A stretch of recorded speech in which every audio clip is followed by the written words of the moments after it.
Hello, everybody, and welcome to Back to the Future, the podcast. Season 8, we're kicking off this week. Excited to bring you some new episodes of the show. Today on the show, we have the legend himself, James Tolkan. But before we get to today's episode, wanted to start off this podcast with something special for everyone listening right now. As you know, last year in 2020, we over here were excited to announce the release of Back from the Future, a celebration of the greatest time travel story ever told. That came out on hardcover on April 14th, 2020. But I have a special announcement for everyone right now.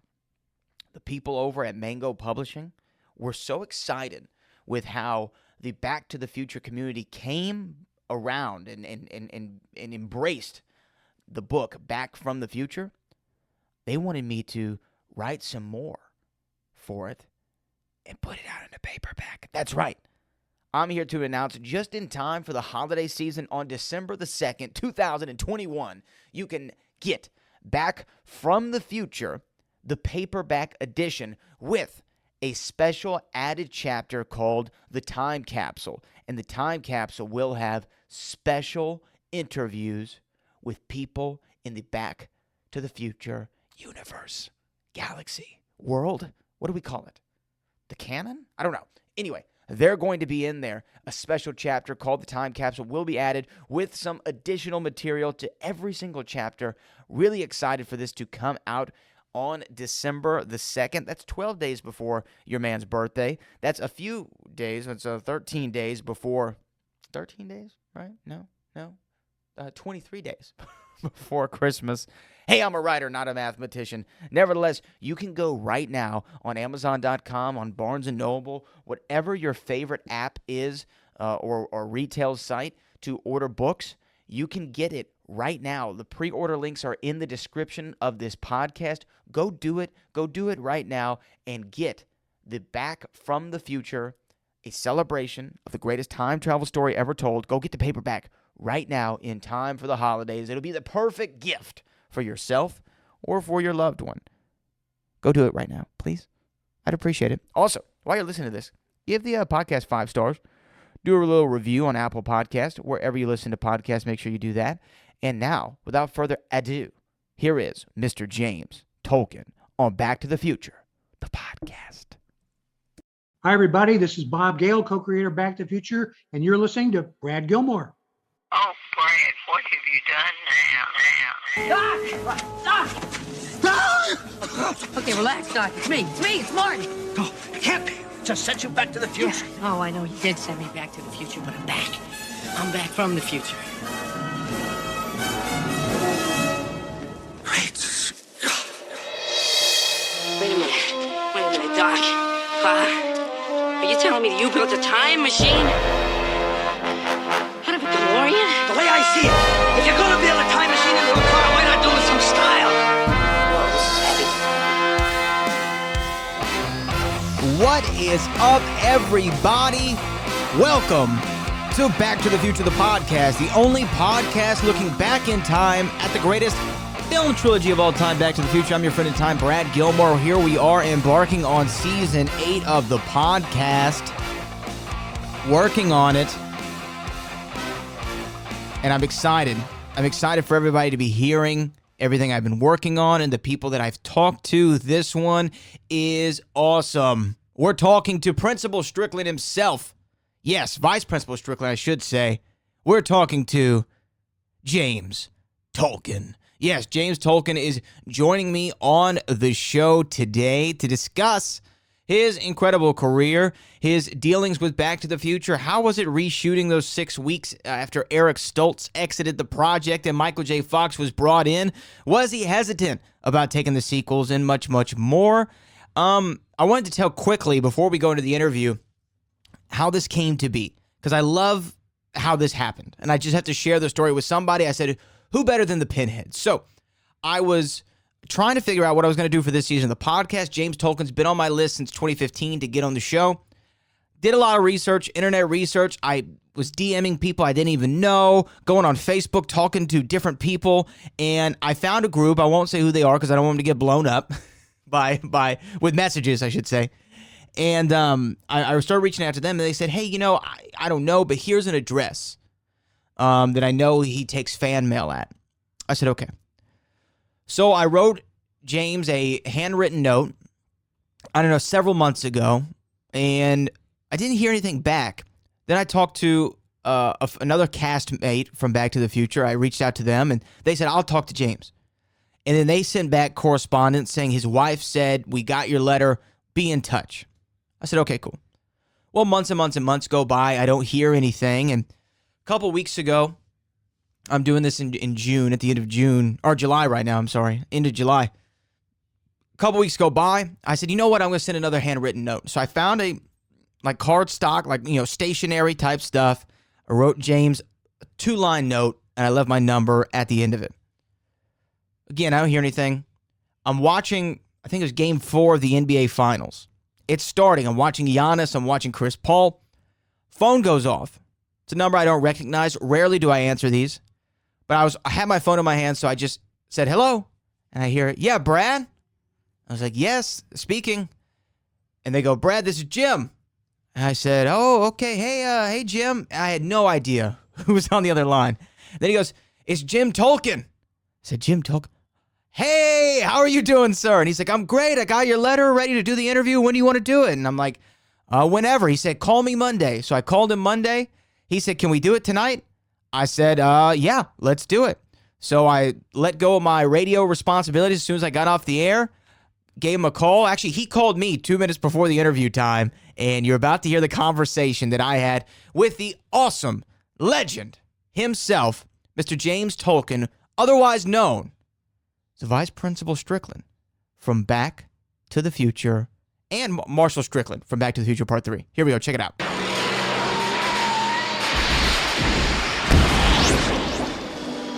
And he joins me now. The absolute legend himself is on the line, Mr. James Tolkan. Mr. Tolkan, how you doing, sir? Well, I'm doing great. I'm pleased to be speaking with you, Brad, finally. I am so thrilled that I had this opportunity. It's something that I've really wanted to do for a long time, to be able to... Well, here we are. Here we are. Great. Wonderful. Here we are. Great. Wonderful. Well, again, we'll start right now with this. I called you a legend, and you absolutely are. You've had some iconic roles from some of the most iconic movies of all time. Can we just start into your journey as an actor? Where did it first start for you? Were you on the stage, before the screen? Kind of what was your origin story? Well, after I got out of the Navy, I went back to school, and I went to Coe College in Cedar Rapids, Iowa, and there I got interested in acting. And after 2 years at Coe, and I had a lot of affirmation about what I was doing, I transferred to the University of Iowa, which had a big theater department. And at Iowa, I learned. They said if you're serious about being an actor, you got to go to New York and study with either Lee Strasberg or Stella Adler. So I wanted to study with Stella Adler at that time. So in 1956, I got in a Greyhound bus out of Iowa City. I had $75 in my pocket. I didn't know a soul in New York, and I got on that Greyhound bus to go to New York to be an actor. Oh my God! I didn't know what I was getting into. When I arrived in New York, I was scared to death, and I had to find someplace to live, and I did that, and my money ran out, and I had to get. After 6 years of college, I'm working as a busboy on Central Park South, and it was very challenging at first, but it was really the greatest time of my life because it was full of promise and possibilities. And I'm so glad I left that. I felt, even though I had a lot of life experience, when I got to New York, I felt like I was a relative hick, and I had so much to learn, and I was challenged, and it was so great. It was just so great. My first apartment in New York, I finally found a place you could get a cold water flat back then. It was a 5th floor walk up, 3 rooms, steam, heat, and hot water, and my rent was $25.13 a month, which was just perfect. And right. And so I I had an interview with Stella Adler, and I had enough money to get started with her, and it was just the best time in my life because of it was just like so challenging, so wonderful, and as I said before, the possibilities were there. So anyway, that was my first start in New York City, and it's been great. Well, I mean, yeah. No, I mean, continue. I don't mean to cut you off. No, I'm talking a lot now. I just want to say that my first I just talked about my first little apartment in New York for $25.13.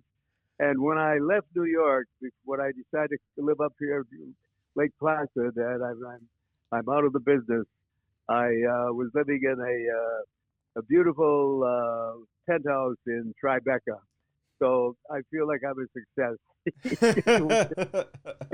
It's one some way or another I'm a success. But it's been so great. I've endured everything. I've experienced so many things, positive, negative, and I'm here and I'm enjoying the good life now, and I feel strong because I made it all through all that. Well, as I say, the good times and the bad times. The good and bad is how you have to take it through life. Obviously, every industry is going to have its challenges. For you, though, like you said, your bank account ran out of money at some point. You're in this apartment. When for you, because you had several credits dating back to the early 1960s. When did you feel like you had made it as an actor? Was there a particular role? Was there a particular film where you said, "Okay, now I feel like I've made this"? Oh well, I really had some great experiences. At one point, I replaced Robert Duvall in Arthur Miller's play *A View from the Bridge*, and that was very important for me. I feel like that was really special. And right after that, I auditioned for Arthur Penn to understudy Robert Duvall in *Wait Until Dark*, and that was on Broadway with Lee Remick, and it was a big production. And after 2 weeks, the playing after *Wait Until Dark* opened in New York. 2 weeks, Robert Duvall broke his hip in a riding accident, and suddenly I was on, and it went beautifully. And they cast me in the role, the lead, the part of Harry Rote, the killer, in *Wait Until Dark*, and I played that part for 2 years. And I kind of felt that was an important event. There have been others, but that was kind of the first one. Obviously Robert Duvall, one of the greatest actors of all time, and to be able to work with him as the understudy, and then go on to replace him, that had to have been almost mind blowing for you at the time, huh? No, not really. At the time, I felt that, hey, I'm just as good. But, as you should. but that was just he's so special. He's so great. Yeah, one of the most incredible actors, like I said. Now, going into film, were you nervous of trying to make that transition? There have been a lot of theater actors trying to, go into film and television, some more successful than others. Did you find that was going to be, I guess when you were still on stage, did you think that was going to be the route you would take? No, I always wanted to be in movies, but I was a stage actor, and that's where all my experience was. And I worked for years in the theater in New York, doing regional theater all over the country. And I was most at home with the boards under my feet, if you understand what I mean.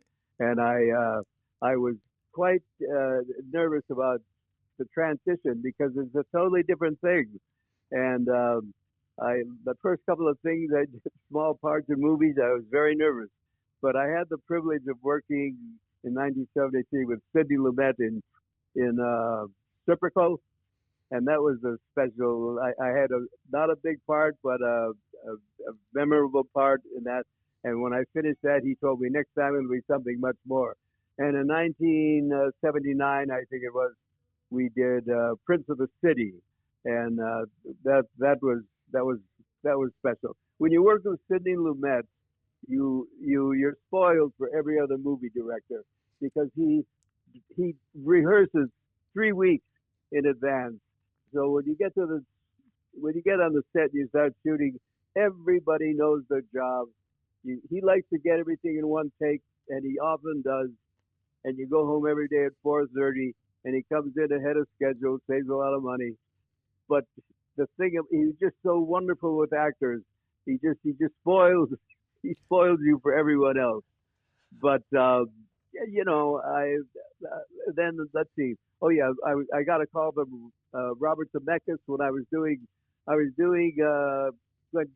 Ross, the David Mamet play on Broadway, and that was a very special experience.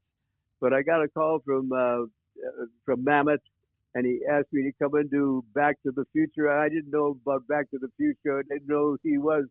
And I said, I've always said I'm never going to Hollywood until they send for me. And I figured this is my chance. So I found out that I was the only actor in Back to the Future who did not audition, which I think he must have seen me in something and thought I was okay. So he hired me, and I went out to do Back to the Future. Then I did Top Gun. I did all kinds of stuff, television, several movies, and I had a good time out there. I lived 15 minutes from the beach. Any day I wasn't working, to get on my bike, go for a swim, play tennis near the ocean, and living the good life, and yeah, right. And at a certain point, I had enough of that, and I decided I was going to retire. But even in retirement, I did a lot of work. I don't know if you saw anything with Timothy Hutton when we did a thing about in what was it, in Canada. I'm trying to think of the name of the show. We did it for 2 years, and that was after I was supposed to have been retired. So, and then things come up. Things still come up, Oh, absolutely. I mean, you're obviously still a fixture. We saw you recently, even on the Discovery Channel for their expedition Back to the Future. One quick thing though, before I ask you about Back to the Future, was going from the stage to the screen. When you're a live theater actor, you have that audience. You have that instant feedback. You can feel if a scene's working, feel if your line delivery is working, because the crowd's going to give you that feedback. When you're on the set, you're not getting that. How did you adapt to that? You just hope it's working, and that's all. Because you do not have that. You don't have that instant response, audience response. But you get it's so dependent on the director. The director can make it really easy for you when you're doing film, or he can make it kind of difficult, depending. And I did some TV out there. I don't like doing TV. I did one good show at TV I really liked, with Pierce Brosnan. The Remington Steele? Yeah, Remington Steele. I liked what I did there. But I did a lot of junk, too. Yeah, absolutely. Well, to ask you about Back to the Future, you brought up an interesting fact that you didn't audition for the film. There's a legendary story of there was a different Marty McFly at first that was portrayed by Eric Stoltz. Michael J. Fox then replaced him. Did you find that difficult to have to shoot all of your scenes over again? No, I found it easier because everything was rewritten and it was tighter writing and it was better. So I thought it was a big improvement. And once Michael J. Fox showed up, he was so graceful and easy.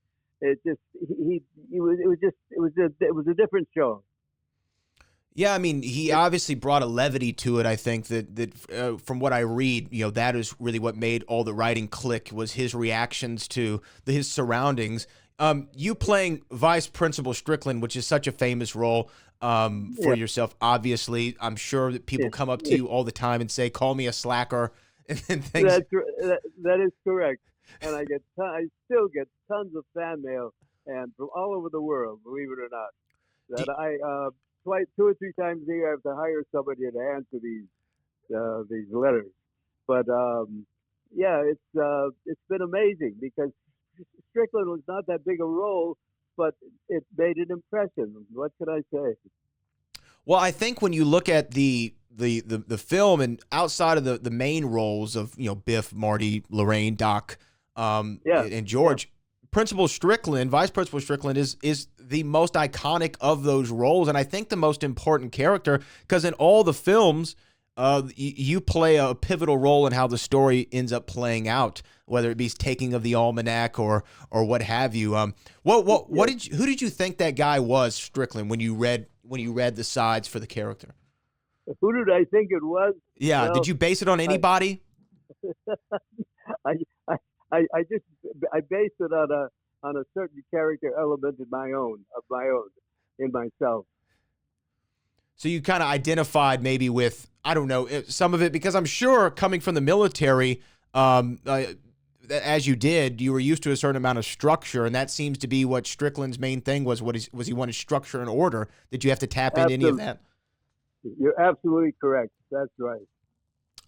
You mentioned though that after the film came out, obviously it was massive, the biggest film in 1985. You went on to do Top Gun after that with Tom Cruise, who's arguably still the biggest movie star in the world.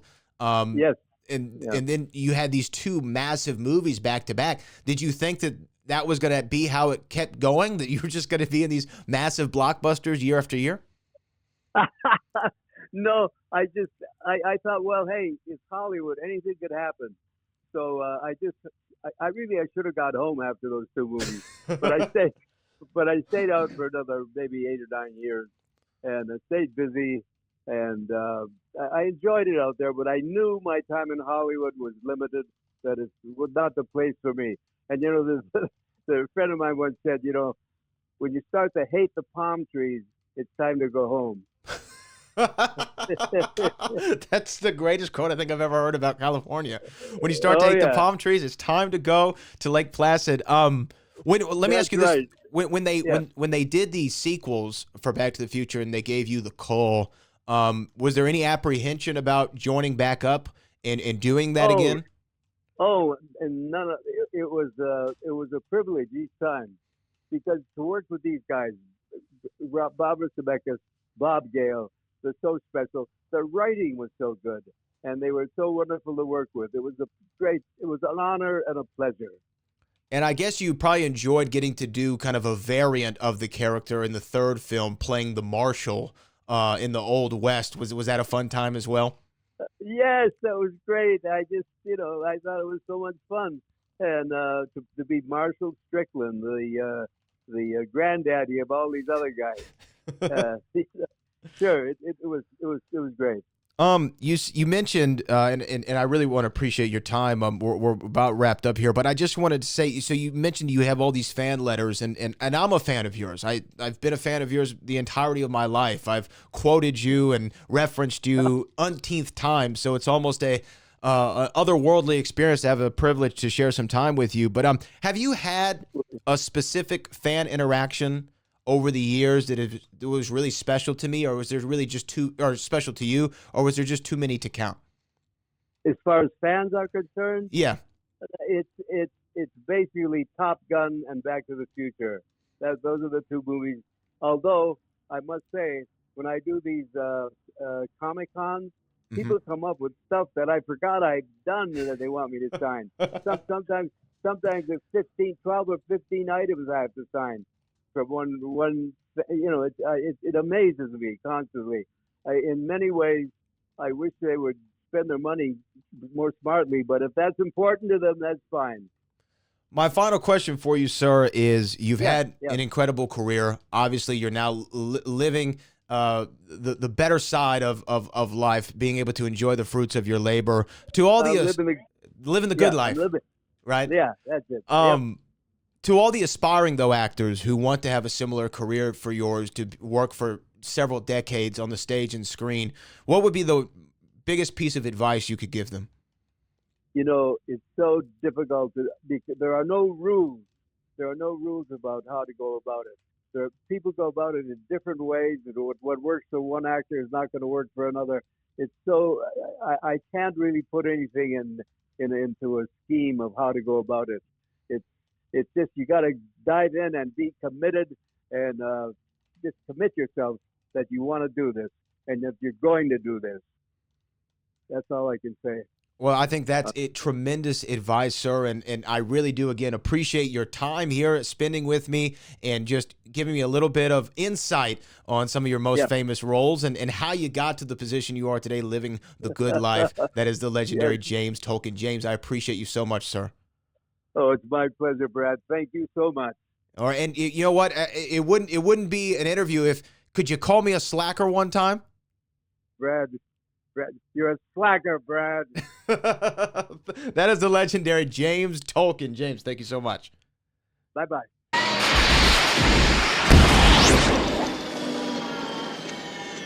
And there you have it. There you have it. The man himself, James Tolkan, on Back to the Future, the podcast. Still can't believe that I got it in the bag, 90 years of age, and what an absolute treat. That is all we have for you today. Make sure you subscribe to the podcast. More episodes of Season 8 of Back to the Future, the podcast are on the way. If you haven't checked out our back library, Seasons 1 through 7, incredible stuff with some of the biggest and best in the world of Hill Valley. Until next time, I'm your friend in time, Brad Gilmore, and I will see you in the future.